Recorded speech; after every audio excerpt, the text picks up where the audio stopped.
tous et soyez les bienvenus dans Plein Foot, nouvelle émission consacrée aujourd'hui en grande partie au standard et forcément à la première journée des playoffs. On va commencer par un petit tour de table, comme d'habitude, pour présenter les invités. Et on commence avec Vincent Arena. Bonsoir Vincent. Bonsoir. Alors, l'étiquette de journaliste, de DJ ou de chanteur aujourd'hui? La casquette que tu veux, moi je suis multifonction. Journaliste, on va le prendre. On va prendre journaliste. Et on parlera un petit peu quand même, parce qu'on va parler de l'ambiance dans le stade de Sclessin, donc c'est quelque chose qui concerne aussi l'ambiance. Voilà, donc on parlera un petit peu de la manière dont on fait monter la pression, soit dans une discothèque ou dans un stade qui parfois ressemble à une grosse discothèque, et ce n'est pas Pierre Lissoir qui va dire le contraire. Bonsoir Pierre. Bonsoir, bonsoir à tous. C'est vrai qu'il y a dans le stade, on peut faire un peu de bazar. Voilà, mais je pense que et on va en parler dans quelques minutes, les premiers sons que l'on va entendre dans le stade de Sclessin au prochain match, ce ne sera pas nécessairement la musique qui ira le plus fort. J'ai bien l'impression qu'il y aura quelques sifflets. Il risque d'y avoir des sifflets de fait, et puis je sens que je vais avoir un petit message aussi, on va dire. Monte le son, monte le son. On en reparlera dans quelques minutes. Bertrand Lebrun est bien sûr toujours avec nous pour le côté mauve des playoffs. Bonsoir. Entre autres. Entre autres. Mais tu n'es pas seul aujourd'hui, puisque non. Vincent partage les mêmes affinités. Je viens en renfort aujourd'hui. Voilà. Et puis Caro, puisqu'on va parler aussi dans quelques minutes de l'ambiance, et on peut mettre dans les déplacements. Caro, bonsoir. Bienvenue dans Plein Foot. Merci de m'avoir invité. C'est une première? Tout à fait, oui. Bon, ça se passe toujours bien avec nous la première fois. Il n'y a pas de souci, ne vous inquiétez pas. Ça ne fait pas mal. Bon. Alors, je voudrais d'abord, puisque vous l'aurez constaté, ah oui, Bader est là évidemment, comme toujours, puisque nous sommes chaleureusement accueillis à l'Escale. Bonsoir Bader.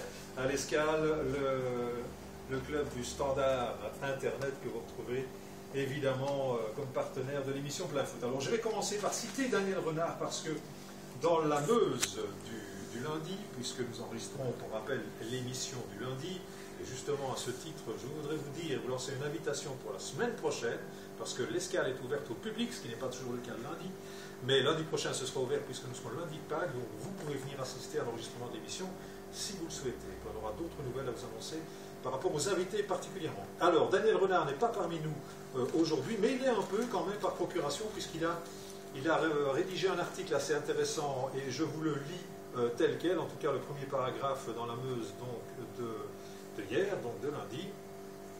Alors, l'immense majorité, déclaration de Daniel Renard, l'immense majorité des joueurs de foot ne pensent qu'à trois choses. On vous donne le tiercé dans le désordre. 1, le cul. 2, les bagnoles. 3, le fric. En dehors de cela, ils ne parlent de rien, ils ne s'intéressent absolument à rien, sauf éventuellement à leur PlayStation et à leur nombril qu'ils veulent bronzer et muscler à l'excès. Voilà, Dixit. Daniel Renard dans la presse de ce matin. C'est un beau programme quand même. C'est quand même pas mal. Alors Vincent, en tant que journaliste, Daniel, la prochaine fois, il va savoir qu'on en aura parlé. Donc qu'est-ce qu'il va pouvoir dire à ça? On peut tout dire dans la presse?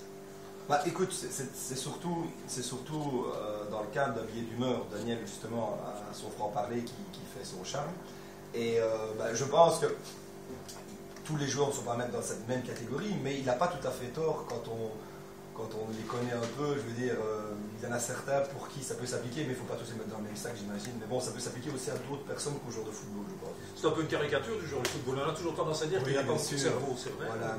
Voilà, je vais dire que dans le monde du football, on retrouve un peu de tout, mais c'est vrai que voilà, c'est la grosse caricature. Et ça ne s'applique pas uniquement j'imagine qu'il ne parle pas que des joueurs belges, parce que nos amis français à la dernière Coupe du Monde ont prouvé aussi que oui, dans le domaine, c'était pas mal. Ouais.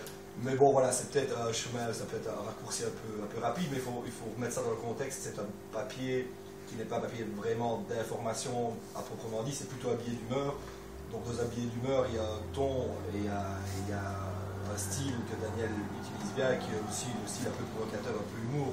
Et je pense que voilà, c'était plutôt pour un peu plus provoquer et faire rire les lecteurs qu'une information en tant que telle. Et le résultat y est. Oui, parce qu'on en parle, donc voilà, ça marche. Effectivement. Mais on aura l'occasion d'en reparler avec lui la semaine prochaine, puisqu'il sera parmi nous avec notamment Freddy Leuys, qui a annoncé sa venue dans Plein Foot. Alors, il y a une chose qui est vraie quand même, on voit rarement une fille pas très jolie à côté d'un joueur de foot. C'est vrai aussi pour les DJ, par exemple. Mais c'est une légende tout ça, c'est une légende. Vous dire, moi par exemple, je suis célibataire, donc c'est une légende tout ça. Mais ça veut dire que c'est journée porte ouverte. Ah non, je cherche la bonne, moi. C'est plus compliqué. C'est la différence. Allez, on va parler donc. Surtout, ce qu'il faut quand même rajouter, c'est la bonne, d'accord, mais celle qui conviendra et celle qui acceptera d'être avec Vincent Rennes. Tout à fait. Pas facile tous les jours. On imagine. J'en sais quelque chose. Alors, on va en venir aux résultats. Alors, Pierre, vite l'inventaire des résultats, même si on les connaît, c'est toujours bon de rappeler. Donc, cette première journée des playoffs 1. Ben, on peut déjà tirer, pas dire un enseignement, mais en tout cas, on a vu deux équipes surtout qui ont vraiment l'intention de se détacher, c'est la Gantoise et le club de Bruges, puisque le club de Bruges a battu Vienne 2-0 et la Gantoise, une équipe de le rappeler, a battu le Standard 3-0. Et l'autre match, le troisième match, Anderlecht pour Trey 1-1, alors qu'on s'attendait quand même à une large victoire d'Anderlecht. Alors, on va donner quand même la parole aux deux supporters d'Anderlecht qui sont avec nous, Bertrand et Vincent. Alors, comment est-ce que vous analysez le match de votre équipe favorite Pour ma part, moi j'étais dans le stade hier et je crois qu'à domicile, ça fait vraiment très longtemps qu'Anderlecht n'avait plus aussi mal joué qu'hier. Mais voilà, je crois qu'il y a des joueurs qui normalement sont là pour faire la différence et qui sont complètement à côté de leur sujet pour le moment. Et c'est pas nouveau, je crois que ça fait quelques semaines que ça dure. Il y a déjà l'épisode à Saint-Tron. Contre Westerlo, le dernier match sans Proto, je crois qu'Anderlecht est déjà en correctionnel à ce moment-là. Et hier, Proto en fin de match sauf un peu l'essentiel. Donc voilà. Vincent est déçu aussi. Du droit d'augure, on va dire. Moi j'étais dans le stade hier aussi. Je rejoins un petit peu l'analyse de Bertrand. Moi, ce qui me fait un peu peur, je vais parler d'une valeur qui colle bien à l'équipe du Standard, c'est la green time. Moi, ce qui m'a fait un peu peur hier, c'est que j'ai vu un manque d'envie dans le chef de la plupart des joueurs. Le seul à se révolter, c'est un peu Proto, qui est resté d'ailleurs après le match sur le terrain, vraiment fort déçu. Et moi, ce qui m'a un peu déçu, c'est, bon, on a un jour sans dans le jeu, ça peut arriver. Hier, j'ai vu un Biglia. Je me demande même si c'était bien lui au premier mi-temps. Je n'ai jamais vu Biglia jouer comme ça. Pourtant, je suis tous les matchs d'Anderlecht, je suis le Standard aussi, mais je suis tous les matchs d'Anderlecht, pratiquement sans exception. Je n'ai jamais vu Biglia jouer comme ça. Complètement à côté de ses pompes au premier mi-temps. Deuxième mi-temps, c'est un peu mieux. Mais moi, ce qui m'a surpris, c'est le manque de révolte, le manque, je vais pas dire le manque d'envie, c'est pas possible qu'à ce niveau-là, il n'y ait pas de l'envie pour un premier match des playoffs, mais bon, le fond de jeu, ça va, ça vient dans toutes les équipes, mais je dis le manque de combativité dans le chef de certains, le manque de révolte, le manque de grinta.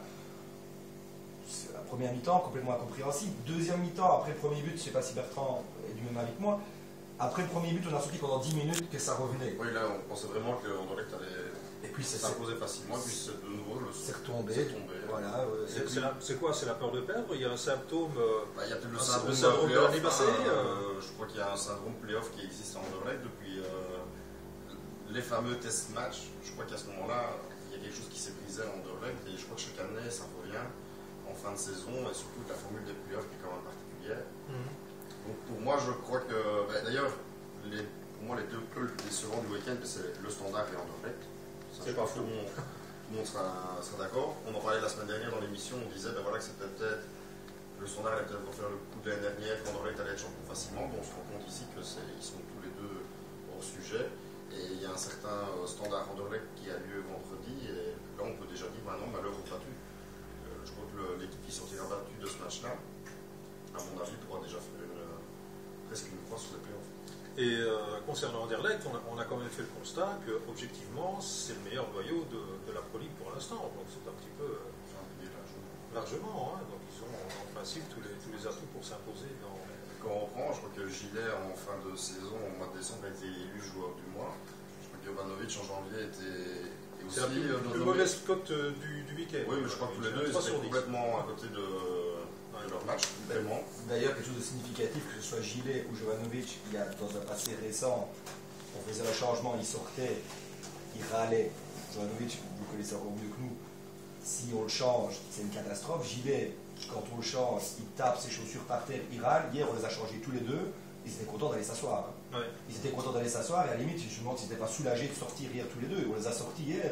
On se demande, on va recevoir bientôt d'ailleurs un préparateur physique. Si ce n'est pas justement le physique qui pose problème pour l'instant. On ne sait pas, mais ce qui est à voir, c'est que Jovanovic Moi, j'ai entendu un commentaire ce matin, c'est toi à la radio, sur une autre chaîne, où il disait quand même que on avait l'impression de retrouver le Mbokani et le Jovanovic de la fin du Standard qui faisaient leur match à la carte. Hier, on a su, premier match des playoffs, Mbokani se révolte à un moment donné avec Suarez, Bourg met un goal. Il avait Nico, depuis combien de temps le bouquin? Oui, avec quelques. Bon, il a quand même marqué pas mal dernièrement. Je suis un peu plus mitigé sur Mbokani. Moi, c'est pas lui qui doit être pointé. Non, pas du tout, parce que hier, Mbokani, il récupère le ballon derrière. À un moment donné, il fait 100 mètres, il récupère le ballon. 2 minutes après, c'est Corlu qui a le ballon pour le remonter. Ça s'appliquera peut-être plus à Jovanovic qu'à Mbokani, parce qu'Mbokani, je l'ai trouvé, il n'a pas été beaucoup servi. Le peu qu'il a été servi, c'est très mal. Le seul pratiquement bon service qu'il a de soirée, c'est de la mettre dedans. Mbokani, moi je serais un peu plus mitigé sur Mbokani parce que je pense pas qu'il est à mettre dans le même sac. Par contre, oui, effectivement, Jovanovic, on a l'impression qu'il joue un peu à la carte. Moi, je ne suis pas dans la tête du garçon. Jovanovic et Gillet, ce qui est quand même symptomatique, c'était les deux ailiers.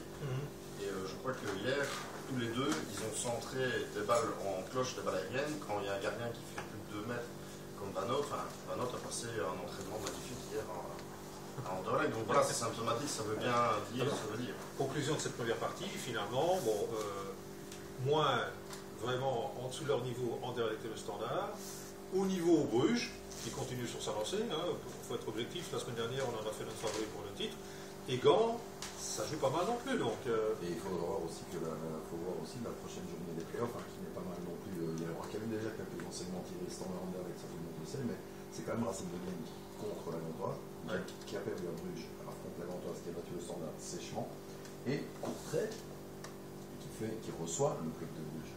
Donc là, on va déjà voir, à mon avis, il va déjà y avoir un petit peu de changement. On va reparler de tout ça dans quelques minutes. On fait une courte pause et on se retrouve dans un instant pour parler de cette fameuse saison du Standard. Est-ce une saison de transition, comme on a annoncé, ou finalement une saison qui va s'avérer très décevante? À tout de suite.